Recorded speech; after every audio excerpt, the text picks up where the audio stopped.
Hello folks, let's again do this concluding problem number 29, where it is almost like the previous question where, let me read the question number 29. It says that the maximum value of the function x times x minus 1 in the bracket plus 1 whole raised to 1 over 3 where x is between 0 and 1 is. So it's almost like the previous question except for the fact that here they give us the closed interval where x is lying. X is lying in the closed interval 0, 1. So we have to work with this, get a critical point, and at all the 3 points check the function's value, and whichever is maximum, that's going to be a maximum value. It's only that much. So like before, because it's difficult to call this function always, let's call this as fx. And fx, let's make it proper before we go do the differentiation, because we need the critical point.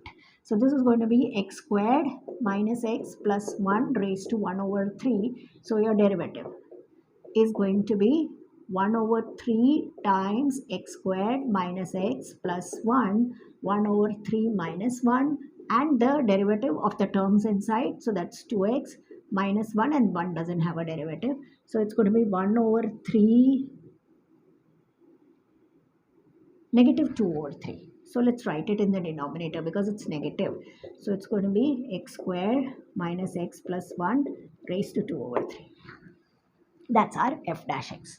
So in order to get the critical point, let's make the f dash x as 0. So it's 2x minus 1 over 3 times x squared minus x plus 1 raised to 2 over 3, which is 0. For our convenience, let's take this entire thing on the other side so that it multiplies by 0 and gets eliminated, and you're left with 2x minus 1 equal to 0, 2x equal to 1, and x equal to half. That's our critical point. So it is for us to check the function's value at 0, at 1, and at half. That's all. And check which is the maximum. That's your answer, right? So let's calculate now f at 0. F at 0 means 0 times 0 minus 1 plus 1 raised to 1 over 3. 0 times anything is 0. So it's 1 raised to 1 over 3, which is 1. Then go for f of 1 because these are simpler values. Let's do that, then go to the half. So it's going to be 1 times 1 minus 1 plus 1 raised to 1 over 3. Again, this is 0. So anything into 0 is 0 gone. So it's 1 raised to 1 over 3, which is 1. So because that's 0, you know, anything multiplied by 0 is 0. So that term is gone. Your work is simplified. So here also we had only this term. Here also we have only this term. Now we'll go for half. F at half. F at half is going to be half times half minus 1 plus 1 raised to 1 over 3. So half minus 1 is minus half. Yeah, how? Because into 2 like that. It's going to be minus half plus 1 raised to 1 over 3. So that means it's minus 1 over 4 plus 1, which can be written as 4 over 4 if you want. Yeah, so 4 plus minus 1 plus 4 is 3 over 4 whole raised to 1 over 3, which is 0.75 if you want, raised to 1 over 3, cube root of 0.75. So that is going to be anyhow lesser than the value of 1 because you already have 0.75, which is lesser than 1, and its cube root is going to be still lesser, right?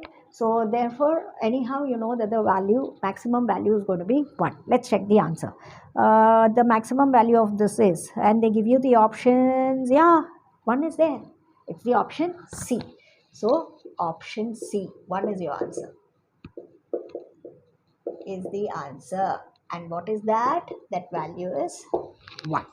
So that's about it, and once and for all we have finished this exercise 6.5 with all those with a huge volume. That is over, but it's not all. We are having the next big chunk of miscellaneous exercise which is coming. Again, that is voluminous and tricky questions all together under one roof. So again, that is going to take quite a lot of time. So that's going to be our next mission, to start with the miscellaneous exercise of this chapter. So with the miscellaneous exercise, we meet in the next video. Please spread a word about the channel and popularize the channel. Thank you. Thanks a lot.